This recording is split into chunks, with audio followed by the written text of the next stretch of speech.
Hello and welcome to Sex and the State. I'm your host Kathy Reisenwitz, and today's post is the ACAB case for punishing police obfuscation, a zero tolerance policy I actually support. Welcome to the sixth post in the ACAB case for Weeks Off Police Reform series.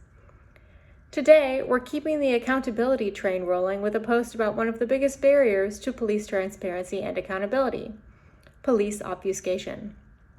Obfuscation, for those of you who didn't grow up reading the dictionary for fun, is when you make something obscure, unclear, or unintelligible.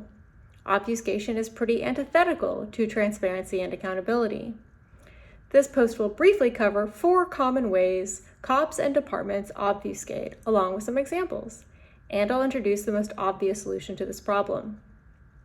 How cops obfuscate. Law enforcement officers and departments have found myriad ways to cover up misconduct, but their tactics often fall into 4 main categories. 1. Fucking with their recording equipment.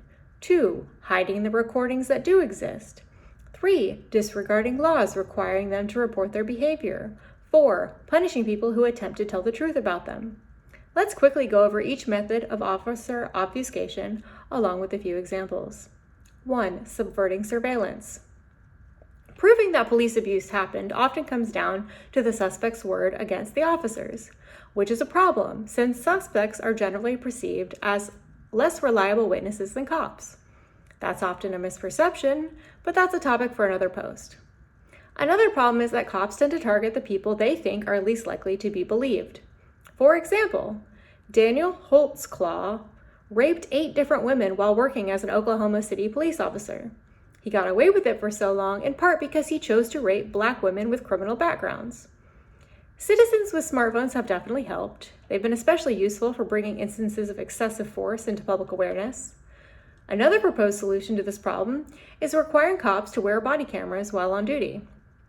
Many people hoped body cams would discourage bad behavior and would help ensure there was an objective record if shit still went down. Here's the thing. At this point, I really need to take a quick sec to point out that it says every single thing you ever have or will ever need to know about the police and their relationship with the truth in the communities they're supposed to serve, that body cams are even part of the conversation. In a vaguely functional universe, if my employer decides they cannot trust me, do my job without breaking the law or company policy, the correct next move is not to strap a camera to my chest to record my every move while I'm at work. The only possible reasonable response to that level of distrust is to fire me yesterday. Between the spankings, timeout, and baby monitors, it may be time for a frank conversation about why we treat people who carry large guns like they're small children. The answer is unions, but we'll get to that in a later post. Back to the matter at hand, or chest. Unfortunately, it's really hard for body cams to effectively hold cops accountable for misconduct. That's mostly because cops routinely refuse to actually wear, turn on, and not tamper with their recording equipment. Examples abound of officers tampering with recording devices and other forms of evidence. For example, it's common for police to fail to activate their body cams or claim they malfunctioned or fell off during police killings. In one case, Officer Jason Van Dyke shot Laquan McDonald 16 times. He fired some of those shots after the Black teenager fell and lay motionless on the ground. Afterward, police intentionally destroyed Van Dyke's dash cam microphone. Video footage shows Beverly Hills police playing Beatles tunes to trigger copyright filters to keep body cam footage off the internet. Another officer said they prefer Taylor Swift for that purpose. Currently, cops and departments face 0 consequences of any kind when they fail to use their devices, use them improperly, or destroy the resulting footage. 2. Hiding the evidence. On the rare occasion a cop is using all of their mandatory recording equipment as directed when an event occurs, they often simply refuse to turn the evidence over afterwards if they worry they don't come off well. For example, in 2020, the Los Angeles County Sheriff's Department refused to allow overseers to see documents and video pertaining to 2 separate deputy-involved shootings. That same year, LAPD officers shot Andre Guardo to death. In the aftermath, the department hid basic details about what happened and refused to release the autopsy report and surveillance footage. Oakland police missed a self-imposed deadline to release their self-assessment on tear gas used against citizens and for the community demanded to know more about why they gassed a gathering of students, families, and seniors. 3. Breaking reporting laws. Sadly, the obfuscation problem goes deeper than individual officers hiding their individual misdeeds. It's systemic.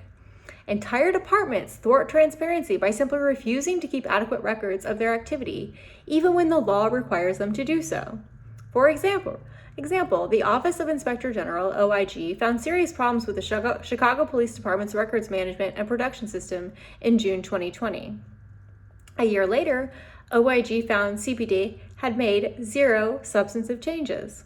Or look at Texas, which passed the Sandra Bland Act in 2017 to gather data on whether officers treat black and white drivers differently during traffic stops. The Texas Commission on Law Enforcement collected all of the required data except the driver's race. For decades, federal law has required every police department in the U.S. to report every killing at the hands of a police officer to the federal government. At no point has even close to every department complied. And the repercussions for noncompliance? 0. It's not shocking then that federal government data dramatically underreports instances of police killing Black Americans. Instead of the federal government, 2 newspapers are responsible for the most complete aggregation and reporting on police killings in the U.S. 4. Punishing whistleblowers. Many, if not most, law enforcement agencies are led and staffed by individuals who are clearly unwilling or unable to do the bare minimum to follow their city's requirements and obey the law of the land. Whistleblowers exist to shed light on corrupt and/or incompetent systems. They're especially vital when those systems pose a real and present danger to the public. Police misconduct isn't just dangerous to the point of deadly to the people involved directly, but it also erodes trust between law enforcement and communities and erodes the rule of law. And to put the shit icing on the shit cake of police transparency, often the only people who get punished when cops misbehave are the people who refuse to keep quiet about it. For example, 5 Baton Rouge Police Department officers strip searched a minor. Then they entered the family's home without consent, with guns drawn, with no warrant. So the East Baton Rouge's Parish Attorney's Office tried to incarcerate someone, but not an officer. Most of them didn't even lose their jobs. They tried to jail a professor who shared publicly available Bodycam footage of the incident. An NYPD whistleblower was forcibly admitted to a psychiatric facility in retaliation for recording his supervisors discussing a quota system. In Illinois, it's a felony to record the police. Lawmakers have introduced similar legislation in Arizona. Protesters face felony charges for distributing flyers identifying an officer they believe is linked to the killing of a protester in the Atlanta forest. In southeastern Oklahoma, the sheriff who discussed killing 2 journalists said the recording was illegal and predicted felony charges. The solution. Once again, I completely and utterly reject the concept of disciplining armed adult humans. Every single instance of an office or department failing to record an incident, failing to turn over footage to any party that requests it, failing to record data they're legally required to record, or punishing a whistleblower should have one result and one result only. Every person involved needs to immediately find themselves in need of a new line of work. As for policy, Colorado's SB 20-217 is a great template. It requires the AG's office to record every time an officer lies, repeatedly fails to meet training requirements, or is decertified or terminated for cause. But we already know that laws alone won't do jack shit if they don't come with teeth. So any new legislation must have an enforcement mechanism harsh enough to actually compel compliance and a regulatory body willing and ready to actually enforce the laws as written. And every single law that prohibits recording and/or sharing information about police behavior needs to be struck immediately.